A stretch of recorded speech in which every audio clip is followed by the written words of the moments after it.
2025 সালের তৃতীয় শ্রেণীর হিন্দু ধর্ম প্রথম অধ্যায়ের এটা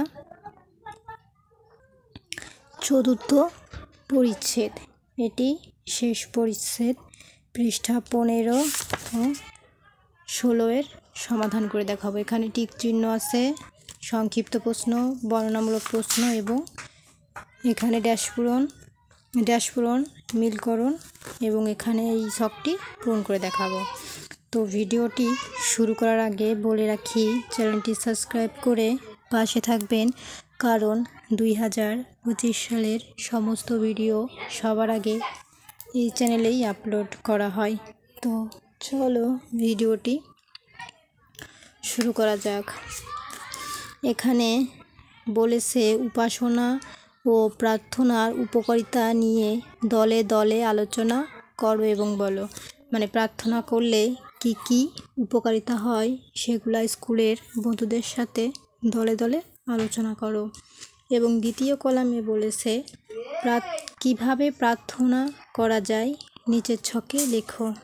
তো আমরা এখন এখানে লিখব, 4টি অপশান দেওয়া আছে, 4টি পূরণ করব কিভাবে প্রার্থনা করা যায়। তো প্রথমে আমরা একটি লিখব কিভাবে প্রার্থনা করা যায়। এখানে লিখব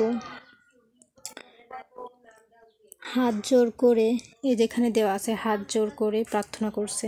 আমরা লিখব হ্যাকার, তো হাত জোর, বর্গের জোর জোর করে, করে হাত জোর করে, এ কয়েকারে কা গৈরফুল একাগ্র মনে প্রার্থনা, পৈরফুল আকার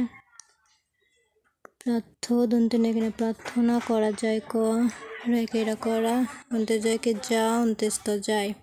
এই যেটি একটি চিত্রে আমাদের দেখানো আছে, হাত জোর করে একাগ্র মনে প্রার্থনা করা, যেখানে লেখা আছে সমবেত প্রার্থনা। তো এইভাবে প্রার্থনা করা যায়। আমরা 2 নম্বরে লিখব কীভাবে প্রার্থনা করা যায়। আরেকটি অপশন এখানে লিখব মন্ত্র পাঠ করে, মন্ত্র মদ নয়, এই মন্ত্র পাঠ করে পয়াকার পাঠ করে ঈশ্বরের কাছে রসই তালবে শয় বয় রৈশ রেখে ঈশ্বরের কাছে কাছে প্রার্থনা পয়রফলা আকার থয় রে কিনা প্রার্থনা করা যায়, করা যায় অন্তর্জয়কে যা অন্তস্থ যায়। এখন সর্বশেষ 2টি আছে, 3 নাম্বার করে দেখাবো। 3 নাম্বার হচ্ছে পূজার মাধ্যমে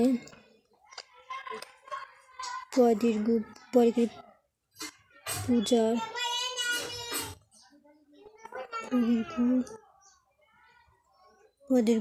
বর্গের জয় করে যার পূজার মাধ্যমে ময়াকারে মা ধৈরফুল মাধ্যমে প্রার্থনা করা যায়, কৈরফুল আকার থয়রে কিনা প্রার্থনা করা করা যায় অন্তর্জয়কে যা অন্তস্থ যায়, প্রার্থনা করা যায়।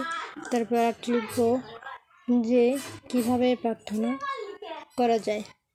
এখানে লিখব হোম বা যজ্ঞ যজ্ঞ করে করে ঈশ্বরের রসই তালবে শয় বয় রেখে ঈশ্বরের প্রার্থনা পয়রফল আকার থয় রে কিনা প্রার্থনা করা করা অন্তর্জয়কে যা অন্তস্থ যায়। তো স্ক্রিনশট নিয়ে নাও। 4টি আমাদের কমপ্লিট। এখন আমরা ক নাম্বারে শূন্যস্থান পূরণ করব। এখানে 1 নাম্বারে বলেছে উপাসনার অর্থ হলো ড্যাশ করা। তো উপাসনার অর্থ হলো কি, এই যেখানে বইয়ে উত্তর আছে, আমি সরাসরি দেখিয়ে দিচ্ছি। উপাসনার অর্থ হলো ঈশ্বরকে স্মরণ করা। তাহলে আমরা এখানে লিখব ঈশ্বরকে রসই তালবে শয় বয় ঈশ্বরকে স্মরণ করা। 2 নম্বরে আছে উপাসনা করলে ড্যাশ হয়। তো সঠিক উত্তর হবে, এখানে হবে দেহ, দেহ মন মন, দেহ মন পবিত্র হয়। 3 নম্বরে আছে প্রার্থনা হলো ড্যাশ কাছে কিছু চাওয়া, ঈশ্বরের। রস্বই তালবস্যই বই রেকের রে ঐশ্বরের কাছে কিছু চাওয়া। তো আমাদের শূন্যস্থান কমপ্লিট। এখন খ নাম্বার, বাম পাশের সাথে ডান পাশের বাক্যাংশের মিল করো। একে আছে উপাসনার একটি দিক। কি হবে? উপাসনার একটি দিক প্রার্থনা। 2 নাম্বার, হাত জোর করে ঈশ্বরকে ডাকতে হয়। 3 নাম্বার, সমবেত প্রার্থনায় সবাই একত্রিত হয়। 4 নাম্বার, উপাসনা ও প্রার্থনার মাধ্যমে মনোযোগ বাড়ে। তো আমাদের 15 পৃষ্ঠা কমপ্লিট। স্ক্রিনশট দিয়ে নাও এটার। কমপ্লিট। এখন চলে যাব 16 পৃষ্ঠার সমাধানে। এখন টিক চিহ্ন এর সমাধান। একে আছে উপাসনা একটি কি নিত্যকর্ম, 2 অনিত্যকর্ম, 3 সাপ্তাহিক কর্ম, 4 বাৎসরিক কর্ম। সঠিক উত্তর হবে ক নিত্যকর্ম। 2 নম্বরে আছে বিপদে মোরে রক্ষা করো গানটির রচয়িতাকে। ক রবীন্দ্রনাথ ঠাকুর, খ কাজী নজরুল ইসলাম, গ রজনীকান্ত সেন, ঘ জীবনানন্দ দাশ। উত্তর হবে ক রবীন্দ্রনাথ ঠাকুর।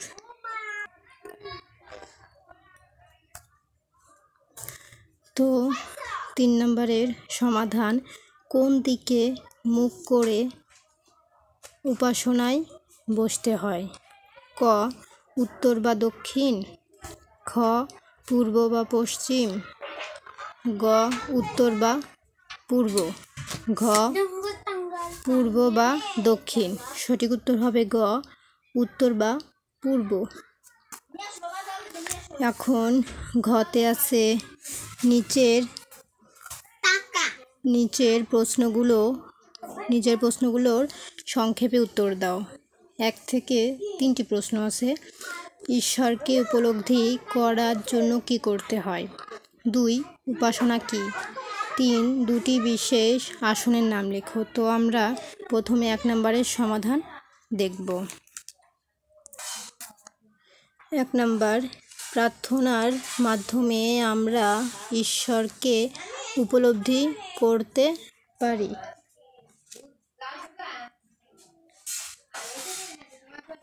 তাহলে প্রশ্নে কি ছিল? ঈশ্বরকে উপলব্ধি করার জন্য কি করতে হয়? প্রার্থনা করতে হয়। প্রার্থনার মাধ্যমে আমরা ঈশ্বরকে উপলব্ধি করতে পারি। তো আমাদের ক নম্বরের সমাধান কমপ্লিট। এখন চলে আসব খতে। 2 নম্বরে বলেছে উপাসনা কি? উপাসনা হলো ঈশ্বরকে ভক্তির সাথে সম্মান দেখানো। এখন 3 নম্বরে বলেছে দুটি বিশেষ আসনের নাম লেখো। 3 দুটি বিশেষ আসনের নাম হলো 1 পদ্মাসন, পদ দয় ময়াকার দন্তের স দন্তের ন পদ্মাসন, 2 সিদ্ধাসন, দন্তের শয় রস্যি দয় বয় আকার সিদ্ধা দন্তের স দন্তের ন সিদ্ধাসন। এখন সর্বশেষ 9 নম্বরে আছে বর্ণনামূলক প্রশ্ন। নিচের প্রশ্নগুলোর উত্তর দাও। 1 কিভাবে উপাসনা করতে হয়? 2 উপাসনা ও প্রার্থনা করলে কি হয়? 3 বিপদে মোরে রক্ষা করো প্রার্থনার সঙ্গীটির মূল ভাব লেখো। তো আমরা 1 নম্বরের সমাধান দেখব কিভাবে উপাসনা করতে হয়। এই যে উপাসনা করার বিভিন্ন পদ্ধতি রয়েছে। পদ্ধতিগুলোর মধ্যে আছে হোম, যজ্ঞ, যজ্ঞ, পূজা করা, জপ, ধ্যান বা যোগ সাধনা, তন্ত্র তন্ত্র সাধনা প্রভৃতি। এছাড়াও দেবদেবীর উদ্দেশ্যে মন্ত্র পাঠ, প্রার্থনা, মন্ত্র পুষ্পাঞ্জলি প্রদান, প্রণাম, মন্ত্রপাঠ, আরতির মাধ্যমে উপাসনা করতে হয়। তো আমাদের 1 নম্বরের সমাধান কমপ্লিট। এখন 2 নম্বরে বলেছে উপাসনা ও প্রার্থনা করলে কি হয়? এই যে উপাসনা অর্থ ঈশ্বরকে ডাকা, ডয়কারে ডা কয়কারিকা ডাকা, একাগ্র চিত্রে এ কয়কারিকা গয়রফলা একাগ্র চিত্রে চয়রসি এ একার একাগ্র চিত্রে ঈশ্বরের নাম জপে কীর্তন করা, এতে ভগবান খুশি হন। উপাসনা করলে এবং উপাসনা করলে ভগবান খুশি হন। উপাসনা করলে এখন আছে ওই যে বলছে না যে উপাসনা ও প্রার্থনা করলে কি হয়, তো আমরা এখানে লিখছি এতটুকু উপাসনা করলে কি হয়, এখন লিখবো প্রার্থনা করলে কি হয়। যে এবং প্রার্থনা হচ্ছে ঈশ্বরের নিকট কিছু চাওয়া। দুই হাত জোর করে, এই যে দুই হাত জোর করে একাগ্র মনে কয়কারিকা গয়রফলে একাগ্র মনে কিছু চাইতে হয় এবং ভগবান দয়ালু, সে তার মনের ইচ্ছা পূরণ করে এই প্রার্থনার মাধ্যমে। তাহলে কি আমাদের কমপ্লিট 2 নাম্বার। এতটুকু হচ্ছে উপাসনা করলে কি হয় এবং এতটুকু হচ্ছে প্রার্থনা করলে কি হয়। এখন 3 নম্বরে আছে বিপদে মোরে রক্ষা করো। প্রার্থনা সঙ্গীতটির মূল ভাব লেখো। বিপদ মানে এটি হচ্ছে একটি কবিতা, ওই আগের পৃষ্ঠাতে আছে। এটার মূল ভাব আমি দেখিয়ে দিতেছি সরাসরি। এই যে বিপদে মোরে রক্ষা করে, এই কবিতাটি রবীন্দ্রনাথ ঠাকুর বলেছেন এবং এই কবিতার মূল ভাবটি লিখতে বলেছে। কারণ আমরা এই কবিতাটি পড়ে দেখব এর মূল ভাব কি। যেখানে লেখা আছে বিপদে মোরে রক্ষা করো, এ নহে মোর প্রার্থনা, মানে এ আমাদের প্রার্থনা নয়। বিপদে আমি না যেন করি ভয়, মানে বিপদে আমি কখনো ভয় করব না। এর ভিতর থেকে মূল কাহিনীটুকু লিখতে বলেছে। দুঃখ তাপে ব্যথিত চিত্রে নাই বা দিলে সান্ত্বনা, দুঃখ যেন করিতে পারি জয়, মানে কি দুঃখে আমরা যেন জয় করতে পারি। তো এর মধ্যে থেকে মূল ভাব লিখতে বলেছে, আমরা যে মূল ভাব লিখে নিয়েছি যে বিপদে মোরে রক্ষা করো। প্রার্থনার সঙ্গীতটির মূল ভাব হলো হে ভগবান, সব বিপদ থেকে আমাদের সবাইকে রক্ষা করো, রক্ষিও আকার রক্ষা করো করো এবং আমাদের মনে শান্তি দাও। আমরা যেন বিপদে ভয়, এটা কিন্তু ভয়ন্তস্থ ভয় না পাই এবং দুঃখ যেন পরাজয় করতে পারি, এমন সাহস আমাদের দান করো। তো এই কবিতা থেকে আমরা মূল ভাবটি লিখে নিয়েছি, স্ক্রিনশট দিয়ে নাও। তো আজকের মতো এই পর্যন্তই। দ্বিতীয় পর্ব দেখার জন্য অবশ্যই চ্যানেলটি সাবস্ক্রাইব করে পাশে থাকবে। ধন্যবাদ।